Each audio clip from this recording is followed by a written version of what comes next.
జీతాలు కూడా సకాలంలో చెల్లించలేని స్థాయికి రాష్ట్ర ఆర్థిక పరిస్థితిని దిగజార్చారు. రాష్ట్రంలో అన్ని అభివృద్ధి కార్యకలాపాలు నిలిచిపోవడంతో రాష్ట్ర ఆర్థిక వ్యవస్థ కుప్పకూలింది. ఇలాంటి పరిస్థితుల్లో బడ్జెట్ ప్రవేశపెట్టడం క్లిష్టతరమైంది. కౌటిల్యుడు అర్థశాస్త్రంలో చెప్పినట్టు సామాన్యుల సంతోషమే రాజు సంతోషం, వారి సంక్షేమమే ఆయన సంక్షేమం. రాజు తన వ్యక్తిగత ప్రయోజనాలు సంక్షేమం గురించి ఎన్నడూ ఆలోచించకూడదు. ప్రజల ఆనందంలోనే తన ఆనందాన్ని పొందడానికి ఎల్లప్పుడూ ప్రయత్నించాలి. నందరాజ వంశపు దుర్మార్గపు పాలన తర్వాత సుసంపన్నమైన మరియు న్యాయపాలనను స్థాపించడంలో చంద్రగుప్త మౌర్యుడికి కౌటిల్యుడి మార్గదర్శకం వహించినట్లే గత ప్రభుత్వ పాలనలోని విధ్వంసకర విధానాల తర్వాత గౌరవనీయ ముఖ్యమంత్రి గారు పారదర్శక, సంక్షేమం మరియు శాంతి భద్రతలతో కూడిన పాలనతో ప్రగతి పథం వైపు నడిపిస్తున్నారు. మన రాష్ట్ర పునర్నిర్మాణం కోసం ముఖ్యమంత్రి గారు నిరంతరం శ్రమిస్తున్నారు. మన రాష్ట్రంలో లభ్యమవుతున్న మౌలిక సదుపాయాల అవసరాలను బేరీజు వేసి కొత్త ఆర్థిక వృద్ధి అంశాలను గుర్తించి కొత్త విధి విధానాలతో రాష్ట్ర పురోగమనానికి కావలసిన విధానాన్ని సంస్కరణలను తీసుకువచ్చారు. గౌరవ ముఖ్యమంత్రి శ్రీ నారా చంద్రబాబు నాయుడు గారు మన రాష్ట్రాభివృద్ధి కోసం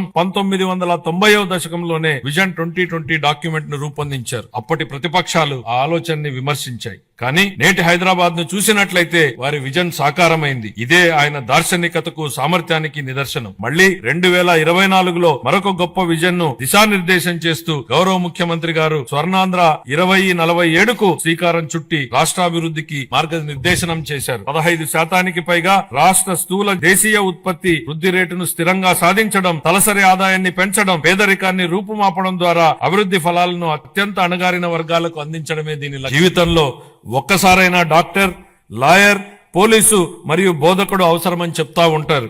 కానీ రైతు ప్రతిరోజు అవసరం, 3 పూటల అవసరం.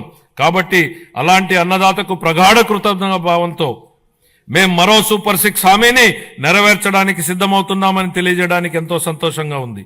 ఎన్ని ఆర్థిక ఇబ్బందులున్నా అన్నదాత సుఖీభావ పథకం కింద ప్రతి రైతుకు ఏటా 20,000 రూపాయల అందించేలా కేటాయింపులు చెప్పామనడానికి గర్విస్తున్నాం అధ్యక్ష.